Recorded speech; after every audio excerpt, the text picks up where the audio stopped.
actually the American Civil War, which was very different in the way that it was conducted from previous conflicts. And it was really the railway that was responsible for both its length, the number of battles, and the geographical spread over which it was conducted. And there's a remarkable statistic here, which is that in the American Civil War, there were over 600,000 American soldiers died, which is more than in all the other conflicts in which the United States of America has been involved, whether it's the Spanish War, the First World War, the Second World War, the Gulf War, the Vietnam War, the Korean War. And all those total up fewer than 600,000 people. So that's extent to which it was a bloody war. And all the way through, the railways were involved. From the very first encounter at a place called Bull Creek, where the secessionists, who were the Southerners, waged war against the federal troops, the railway was involved. And the reason for that is that by the time the war broke out in 1861, America had about 30,000 miles of railway, about 2/3 of which was in the north and a third of which was in the south. And the railway in the north was far more developed than the railway in the south. Indeed, the north was much more industrial, the south was dependent on cotton plantations and of course slavery, which was the root cause of the war. And as soon as war was declared, the north actually effectively took control or nationalized its railways, because they realized that railways were going to play a crucial part in this. And in the south, they never managed to achieve that dominance over the railways, which were privately owned, and the private companies were quite reluctant to allow their railways to be used entirely for military purposes. And that actually set the tone for the whole conflict, and was one of the reasons actually for the North's final triumph. So the extent of the war is quite amazing. During the 4 years of the American Civil War, there were 400 encounters which are called battles. And that's one every 4 days. And that really is far more intense fighting than in any other previous conflict. And that explains the extent to which this war was so bloody. And the North had not only the great advantage of better railways, but they also had greater expertise, and particularly in the hands of a guy called William Haupt. William Haupt can be seen to be the first military strategist who actually understood the importance of the railways. And Haupt set out a couple of very basic rules, which actually sound almost banal, but about how to use the railways in a conflict. And his first rule was that it should be railway operators, people who know how to run a railway, who should be in charge of it, not the military. Once you allow the military to be responsible and in charge of a railway, you get chaos, because they do not understand how a railway operates. They don't understand the limitations of just having a single track or a double track. They don't understand the fact that there's a limited amount of rolling stock, that there's a limited amount of railway staff, and so on. And that neatly takes us to Haupt's second rule, which is that you always empty the wagons as soon as possible and get them out of the railhead and back to where you want them to fill up again. The soldiers, and Haupt had personal experiences, the soldiers tended to want to use wagons as storage. The officers even liked to use them as offices, because they were probably better than the tents, and you were nicely out of cover from the rain in a wagon rather than a tent. But that spells disaster, because it uses up rolling stock, it uses up rail space, and it doesn't allow the railways to be used to full effect. And Haupt was very insistent on doing this. And he spent a lot of time, a lot of energy, both building railways, because they needed new railways in various places, because the country was now separated, so the railway system didn't quite work. They built something like 800-900 miles of railway during the conflict, and also repairing railways, because lots of the battles would result in the winning side ripping up the railway in the territory of its enemies, so that the railways could no longer be used. And indeed, in the most famous example, Haupt rebuilt a very perilous looking bridge near Washington, which had been destroyed, and he put it back together in just something like 9 days. And indeed, President Lincoln came to visit the bridge and complimented Haupt on his magnificent achievement, but did not actually venture onto the bridge, which is hardly surprising given that it looks pretty perilous. Nevertheless, Haupt's discipline, together with the military's understanding of the fact that railways were absolutely essential to the conduct of the warfare, allow the North gradually to begin to take over southern territory. And the war was ended with a great big sweep from the west by General Sherman into the south, taking over all the southern territory and using the railways as his main form of transport. Indeed, Sherman said after the war that had it not been for the railways, there were simply not enough mules in the whole of America to have carried the supplies that were carried by the railway in order to ensure that his troops had supplies. So Sherman had absolutely no doubt why the war was won. It was as a result of the railways. And indeed, cunningly, Sherman largely destroyed the railway behind him once he had kind of conquered the territory, so that he could not in turn be chased down by the enemy. So the North won the war. The North was probably always going to win it, because they were stronger, they were bigger, they had most of the industrial might, and indeed the fact that the South resisted for so long was an amazing achievement. But nevertheless, it was thanks to the railways ultimately that the North was able to triumph.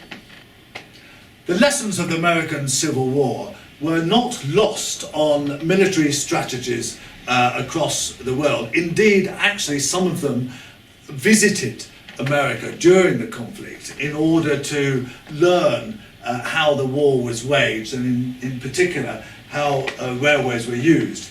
And the next major conflict covered in the book is the Franco-Prussian War of 1870-1871.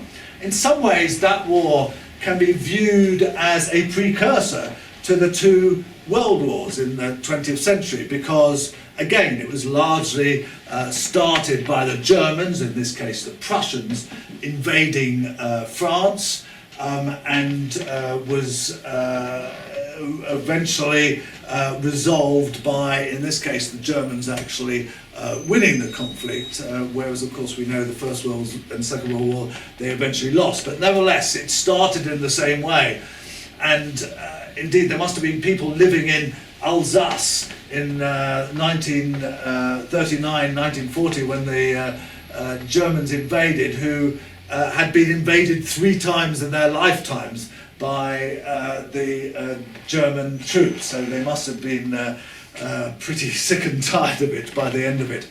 So the conflict was started really because Prussia wanted to establish itself. Bismarck was the ruler in Prussia, and he wanted to use the war as a way of unifying Germany. Germany until then had been a bunch of states linked together only quite loosely into a federal country, and so the war was a way of establishing German nationalism.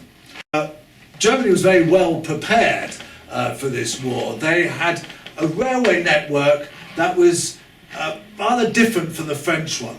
In Germany, they didn't have a single overriding city that then was the hub for all the railway system. Instead, they had a series of towns, and it's pretty much like that today in Germany, a series of quite major towns linked together with one another. And they did have several routes aimed directly at France. France, in contrast, had a more classic railway network that was based around Paris and emanating in all directions.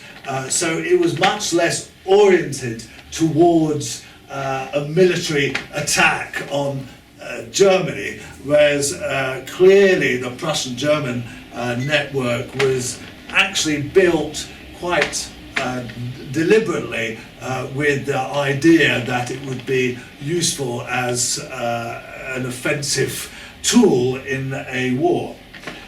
So the Germans launched the war, and the French were very unprepared for the conflict. Although they knew it was possibly coming, they did not organize themselves well. And indeed, there's a story about the first train that was due out of Paris after the start of the war that was then delayed because all the soldiers got drunk and soldiers got separated from their regiment, and so they never actually got to the key places in Alsace that the Germans were invading, and therefore the war was effectively lost within the first 3 or 4 days as the Germans established themselves on French territory, whereas actually they had expected to have to fight the war on their own territory, because notionally the French had actually announced the war and had actually declared war on Prussia, rather than the other way around, though under severe provocation. So the French soldiers, hundreds, thousands of them, were kind of travelling round the French railway system, getting lost, getting separated from their regiments, wholly unprepared for actually trying to repel.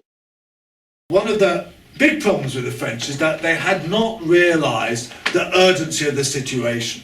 They had been very lackadaisical in understanding that with the railways, troops could be moved much faster than before. And there is one odd little story, which is that when researching this book, I discovered that the French had a 2 or 3 page set of instructions on how to make coffee using the steam from a regulator on the steam engine. And it was very detailed instructions about exactly what size coffee pot you needed, how much coffee you put per soldier who was going to drink it, how much milk you put in, and so on. And you then kind of use the steam outflow from the regulator to actually heat up the coffee and make what must have been a fantastic brew. But perhaps if the French had paid more attention to how to run the railways in the conflict rather than how to make coffee, they might have done better. And once they had been invaded, they did wage a kind of guerrilla warfare against the German invaders. And this was operated by a bunch of people called francs-tireurs, who were really a precursor to sort of guerrilla armies of the 20th century. And they were quite effective at blowing up bridges and blowing up trains, so much so that at one point the Germans started putting the local mayor on the front of the steam engine, in other words, to stop the francs-tireurs from attacking the train, because they would obviously cost the local mayor his life. Some of the German officers refused to do this because they thought it was ungentlemanly, but undoubtedly some mayors were stuck on the front of trains to a risk of their lives. And the Germans actually managed to, despite these efforts, reach Paris. They used an armoured train, one of the first uses of an armoured train. They had been in use briefly in the American Civil War, but it was actually quite well used in this conflict. And they took over eventually Paris. They marched down the Champs-Élysées, humiliated the French, and then took a part of French territory as booty, Alsace, Lorraine, and actually that was one of the catalysts for the First World War, where of course, as we'll see later, railways were to play an absolutely indispensable part for both sides.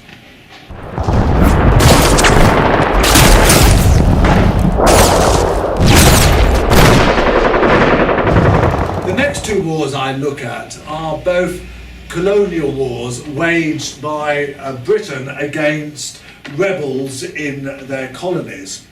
And the first of these is the Sudan War, where in 1883 General Gordon and all the troops, British troops in Khartoum, were massacred, and as a result they lost control. And the British government spent some time deciding whether to actually go back into Sudan or not bother. Egypt, to the north of Sudan, was actually a British colony at the time, and interestingly was the first country in Africa that had a railway and had quite a developed railway system right down to the border with Sudan at Wadi Haifa. But after that, the Nile is not navigable, and so furthering the railway was the only way to get further south. And after some discussion and some tests, it was decided actually to build a railway, combining it with some parts of the Nile which were navigable, to enable the British troops to get down to Khartoum, where they could attack the Mahdi rebels, as they were called, and regain control over Sudan. And we have a very good witness about this story, which is the young Winston Churchill, who was at the time a lieutenant in the British Army, and actually later wrote a superb book about the experience.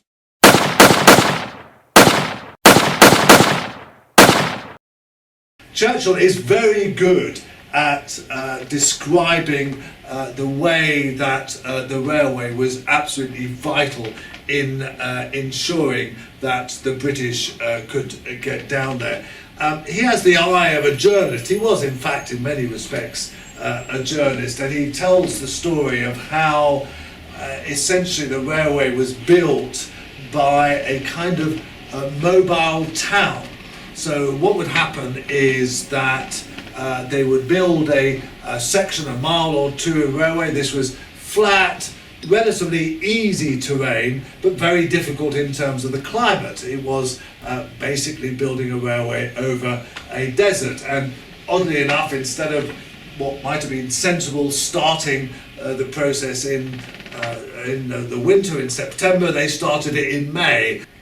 And this town became entirely dependent on the railway that it was building behind it. And if the trains had not been able to get through for a day or two, then all the people building the railways, the hundreds, thousands of people building the railway, would have died of thirst, because there was no local source of water, and the railway would bring it in 2 trains a day along the built tracks.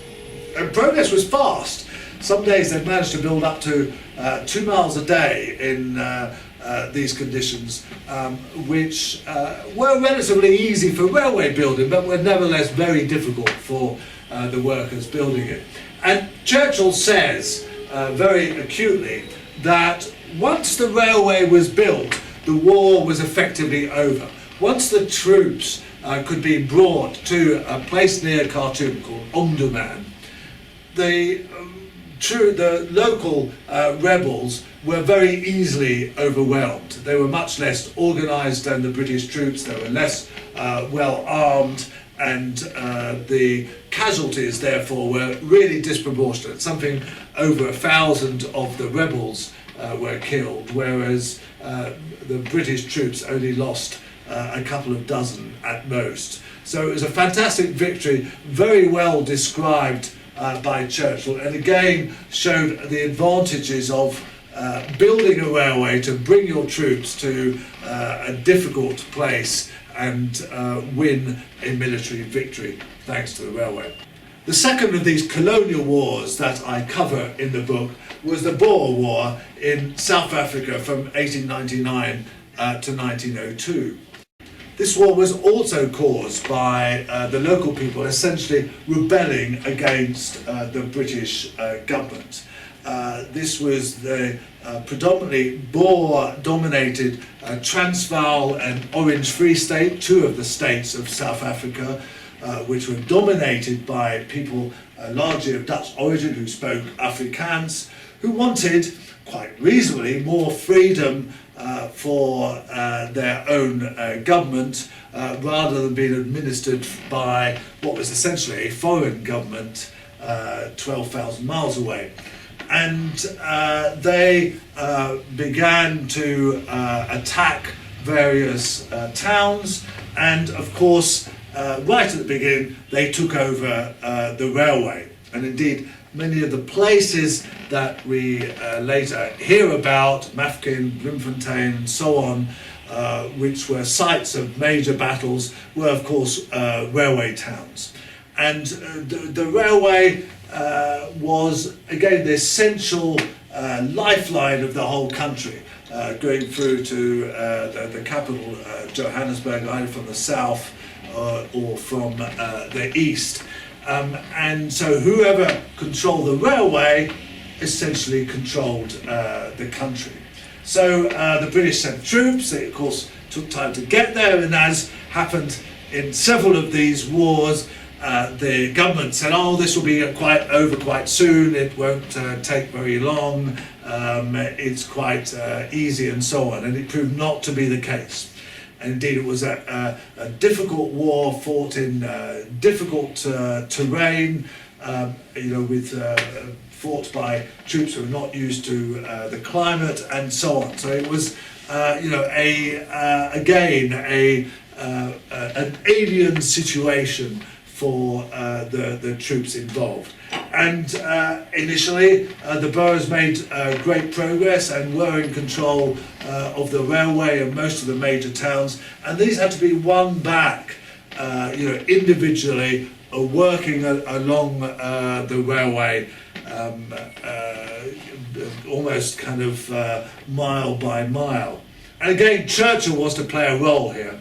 Churchill by this time was no longer in the army, but was actually a journalist, a reporter, but he kind of never really forgot his military roots, and he used to carry a revolver, and he was out one morning on a reconnaissance train, and which then got ambushed by the Boers, and he was captured, very fortunately, because he wanted to actually get back to the engine where his gun was, and fortunately he'd forgotten it there, and wanted to kind of fight but fortuitously a soldier actually waved the white flag and said, no, you know, we need to surrender, we were overwhelmed. And that was very fortunate, because otherwise the whole history of the Second World War might have been very different had Churchill not been forced to surrender and fight on, and might well have got killed. He was captured, taken to Johannesburg, and was not actually imprisoned in very difficult conditions, so he was able to escape, jumped on a train and got back to the British lines after a lot of adventure. And again, there's a brilliant book that describes all his exploits in the Boer War.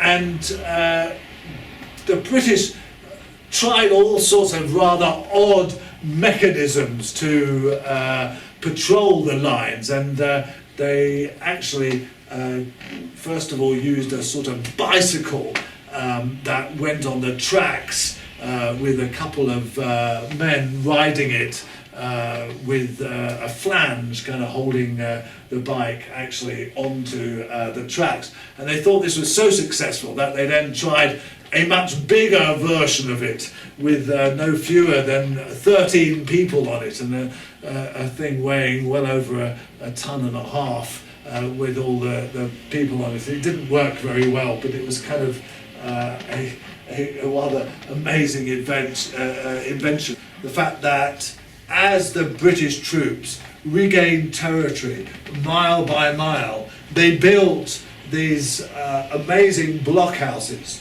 which were guarded by perhaps about 15 troops, and they were built at sort of mile and a half intervals along the railway and along major roads to ensure that the territory they captured was not lost. And this process took quite a long time, and these blockhouses were very expensive to build, and a few survive today. And it was that process of working gradually back along the railway, reconquering the territory, and eventually getting to Johannesburg and winning the war. But again, this was a war where not only fought over the railway, but actually won yet again by the use of the railway.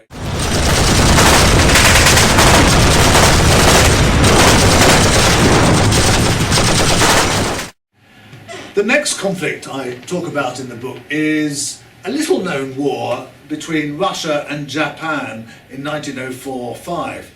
And this is interesting in that actually it's the only war in recorded history that was caused by the construction of a railway. The Russians built the Trans-Siberian Railway over a period of about 10 years, from 1891 to 1901. They continued to improve it after that, and it wasn't quite complete in 1901. Notably, they had decided, rather than build the railway entirely through Russian territory, which involved quite a northern loop, instead they built the China Eastern Railway through Chinese territory of Manchuria. And this was politically bound to cause problems. China was weak at the time and had allowed this railway to be built, which cut about 600 miles off the route, so one could understand why the Russians wanted to do it. It wasn't necessarily easy to build it, but it was easier to build it than the more northern route that would have gone through Siberia. That was not actually completed till 1916. And in building the railway, the Russians inflamed Japanese nationalism. Japan, Russia, both wanted to establish control over that region, and so did the Western powers like the United Kingdom and France. So a conflict was almost inevitable once the railway was built, and the Japanese sensing that it would take some time for the railway to become efficient and establish itself as a route. After all, this is the longest railway in the world, 5,000 miles from 5,700 miles from Moscow to the end of the railway at Vladivostok. So it was, basically not. It was in the early days a very basic railway, single track, probably with a capacity of only about 3 or 4 trains in each direction daily. There were a lot of breakdowns, there were a lot of rail breaks. So the Japanese wanted to take advantage of the fact that the railway was not in a very good state to launch a war, and they invaded a town in the south of Manchuria called Port Arthur, where the Russians had established a presence because they wanted to use that port as a all-season port, because they wanted to use that port as an all-season harbour because Vladivostok freezes over in the winter, whereas Port Arthur didn't. And the Japanese started the war by attacking the port, blockading it initially, and then actually invading it. And the Russians then sent troops in response, and a conflict emerged, largely conducted on Manchurian territory, with the biggest conflict taking place at a place called Mukden, where actually 1 million troops were in the battlefield at the time, which was certainly the biggest ever seen. And that was because both sides were again fed by the railways. The Japanese had constructed a railway to take their troops north towards Mukden. The Russians had used the Trans-Siberian to get there. The Russians faced one big obstacle, which was the deepest lake in the world, about 30 miles across and 300 miles long from south to north. The Russians had not managed to complete the railway along the southern shore, which was very difficult terrain, with the mountains actually coming almost straight into the lake. So they had to build a ledge and use an awful lot of explosives in order to create the railway. And so it was not complete by the time the conflict broke out, which meant that in the summer there were a couple of steamers which were actually built in the UK, in the northeast, which is one of those little oddities. And they had whole trains which could go into them and take out at the other end. In the winter, when it froze over, they attempted to lay tracks across the ice, which was fine to transport the wagons and the coaches, but did not work when they tried to drive the locomotives across. The first time they attempted to do this, the locomotive went over a weak point, the rails broke, the ice underneath broke, and that locomotive is presumably still at the bottom of this very deep lake.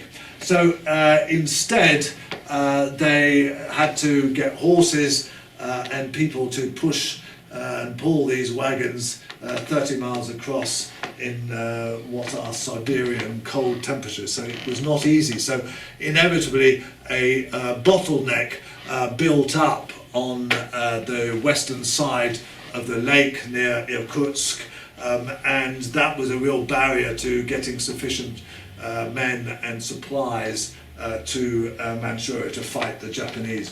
The Japanese also actually attacked trains that were coming through. They again realised that it was all down to the logistics and all down to the railways, and the Russians actually ended up losing every battle of that war.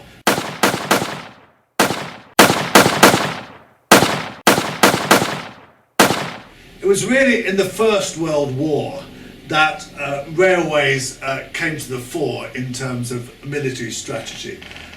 The First World War happened at, in a way, just the wrong time in terms of transport technology, which therefore meant that the railways not only played a major role, but other transport modes were not able to really pick up the slack and enable a more efficient transport system. So the inadequacies of the railway, as well as their positive aspects, led to what was the worst tragedy of the First World War, which was the stalemate on the Western Front, which essentially lasted from the end of 1914 to the middle of 1918, and cost basically millions of lives in attempts to break the deadlock.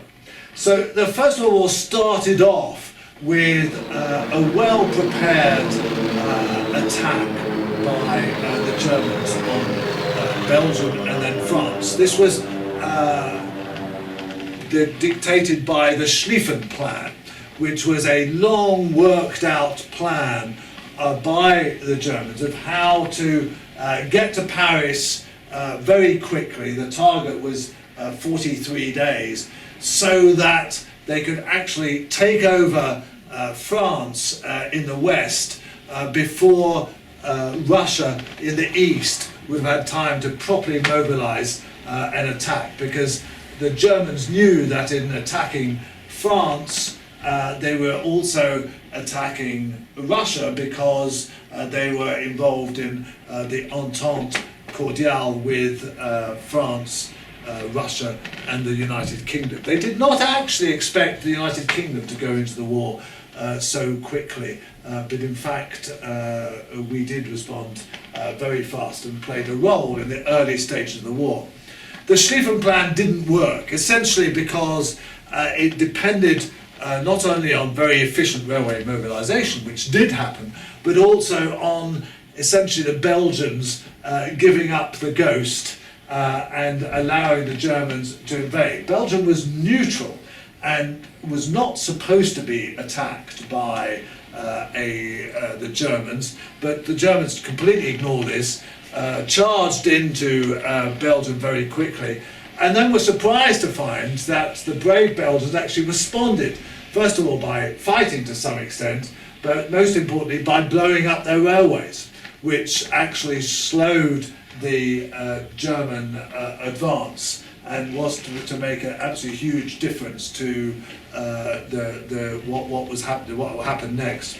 This enabled the British to have enough time to move into northern France, to send an expeditionary force and to link up with the French.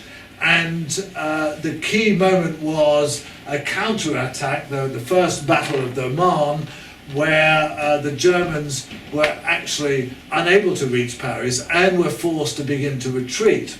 And what happened then was that there was a battle to the sea, where northwards towards the Channel, with both sides actually being supplied through railways on their respective sides, and then the stalemate emerging that would leave a front line that ran from the Channel to the border with Switzerland, and would remain essentially the same until the German breakthrough, only to find themselves overwhelmed and forced to retreat, with the war consequently ending in the Allied victory.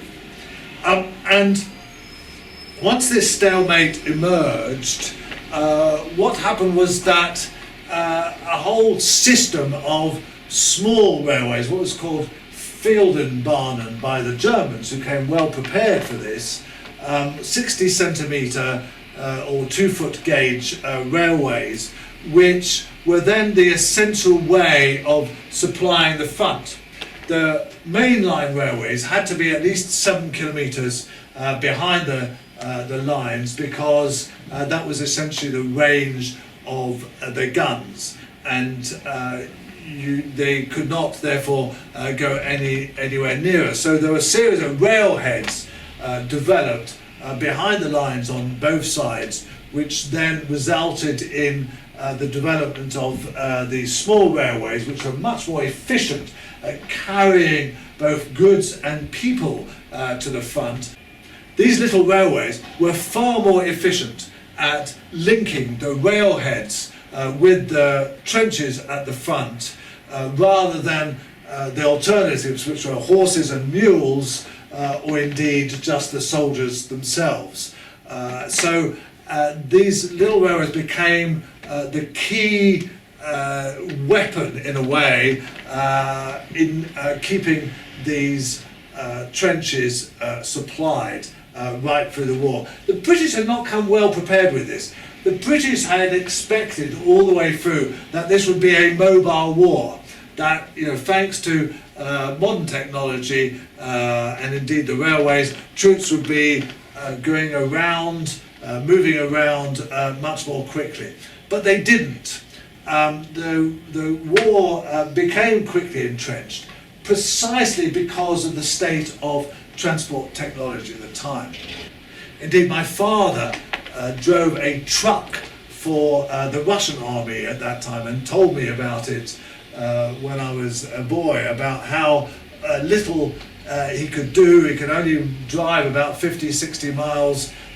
There were need for constant repairs and so on. What's more, the roads were just not good enough, and were mostly still mud roads, and particularly where the front developed, there were actually often no roads available. And in terms of aviation, yes, the Wright brothers had invented the aeroplane some 11 years before the start of the First World War, but planes were still pretty crude instruments. They were fine for maybe using as spotter planes, and very occasionally they could pass out a few bombs on top of enemy troops, but essentially they were not sufficiently developed to provide anything like a form of transport. So essentially it was the railways and to some extent horses and mules, and sometimes the two combined, with the little railways being hauled by mules and horses. Sometimes they were hauled by people. Most often they were hauled by locomotives, usually petrol actually locomotives, but sometimes steam locomotives.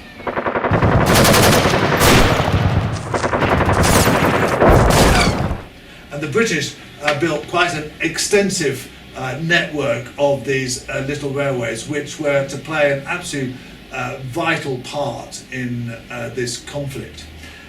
And the mainline railways, of course, were also essential in providing transport for the troops, in providing transport for ammunition, and essentially were the form of logistics, the main form of logistics during the whole conflict. While researching the book, I spent a lot of time in the Imperial War Museum, where there was a couple of volumes devoted to the logistics of the war, and these were something like 75-80% about railways, and maybe the rest was divided between the other forms of transport, including, in fact, canal boats and aeroplanes and, of course, lorries. So railways were involved all the way through. They were involved in ambulance trains, where actually the Battle of the Somme, for example, when that broke out, there was actually ambulance trains kind of waiting there in the morning for when the battle started, and by that evening they managed to take the injured back to Charing Cross Hospital, which was in Charing Cross, by ferry. There were roll-on, roll-off ferries which took the coaches for the ambulance train all the way back directly to the UK. So again, the railways played an absolutely essential part in that.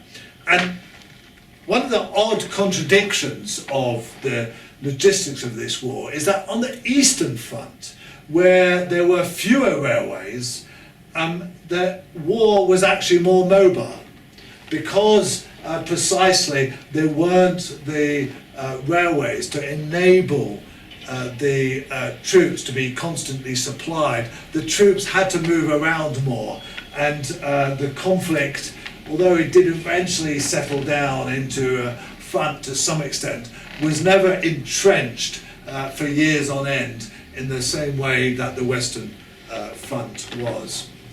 The final end of the conflict only came when actually the American troops, who also were largely came by rail from the western ports in France, they arrived to reinforce the very tired troops of the English and French and various Commonwealth allies, and eventually the Germans, sensing that once these troops arrived in force they would be overwhelmed, attacked, broke through the front, but only briefly, and then were pushed back. And that was the only time actually the war became mobile rather than entrenched. So the fantastic contradiction of the First World War is that that while railways were supposed to provide mobility, they actually made the war into a stalemate. And there's a couple of interesting examples wider afield of when the use of the railways. One of them was to take Lenin through the lines in a special train. The Germans allowed him.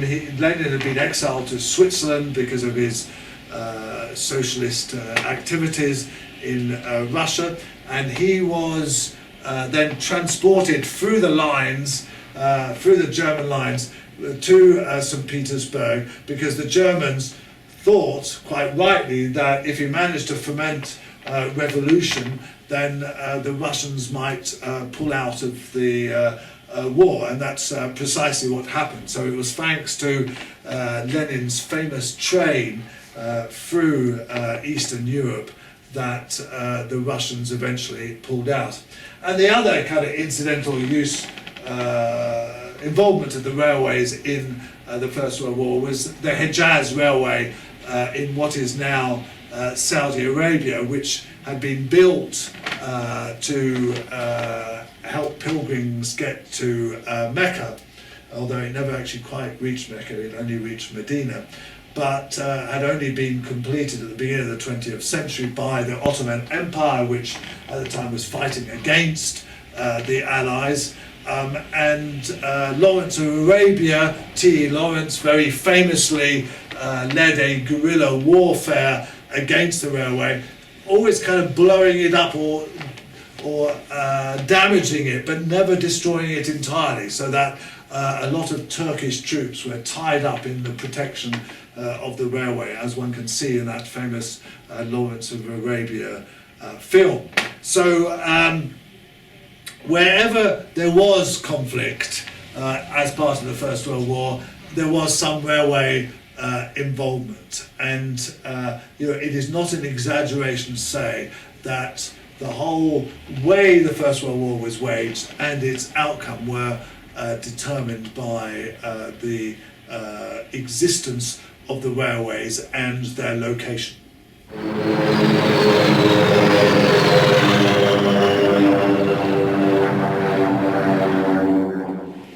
Rising out of the First World War, the Russians had a revolution in 1917 which saw the Bolsheviks taking control, but they didn't actually manage to take control of the whole country.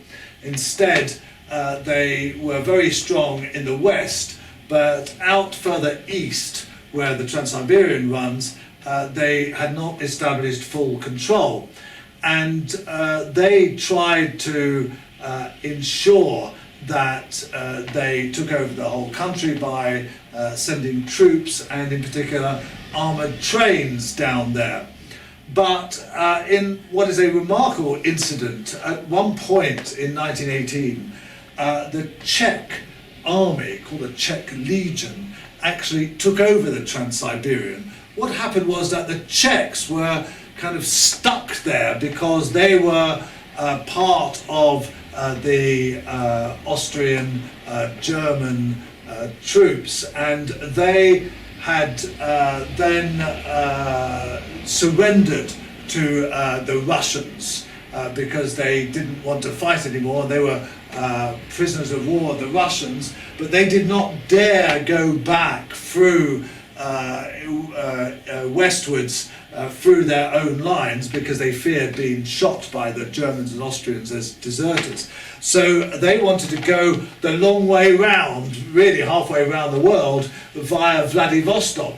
So they were actually stuck in various places along the Trans-Siberian, and they had a dispute with the Red Army, the Bolsheviks, and actually took over the whole of the Trans-Siberian for a period of about 18 months. And Trotsky, who famously was running the war and running it largely from an armoured train, began to try and take back the Trans-Siberian. The Czechs essentially didn't, for the most part, fight against the Bolsheviks. They were sort of there in control but not really fighting. But there was a White Army led by the bloodthirsty Admiral Kolchak, who had partly control of the line along with the Czechs, who were sort of his allies. It's a very confused situation. And Trotsky sent several armoured trains along the line trying to reclaim it, as filmed in Dr. Zhivago, where Trotsky is portrayed by the evil Strelnikov, played by Tom Courtenay, and that is actually an episode from this war. And this was probably the most intensive ever use of armoured trains, where there was more than a dozen kind of running along the line. Sometimes they were captured and recaptured because they were quite vulnerable, but yet incredibly useful in terms of fighting off the type of irregular forces who were fighting this war.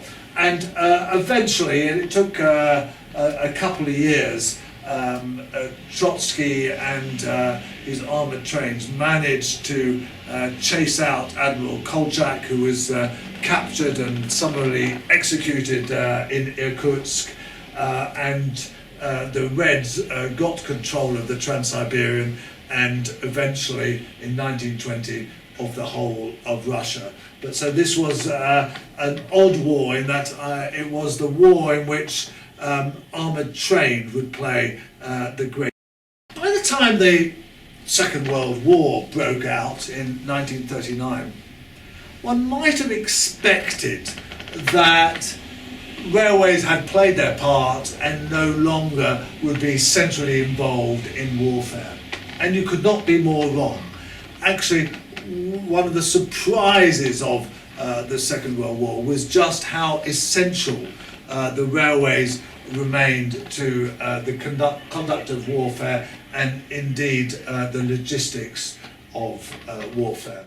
The Second World War, of course, broke out with the Germans again invading Belgium and France, and the British sending out an expeditionary force to try to repel the Germans, failed to do so, and they ended up at Dunkirk, where tens of thousands of troops were stuck waiting for shipping to take them back to the UK. And indeed, had it not been for the fact that the Germans did not have sufficient logistics, in particular trains, to continue their movement westwards towards Dunkirk, it might well have been that they would have got there sooner and managed to capture a vast number of troops who both played a part in getting home, but also the fact that they got home was a great morale booster for the Allies.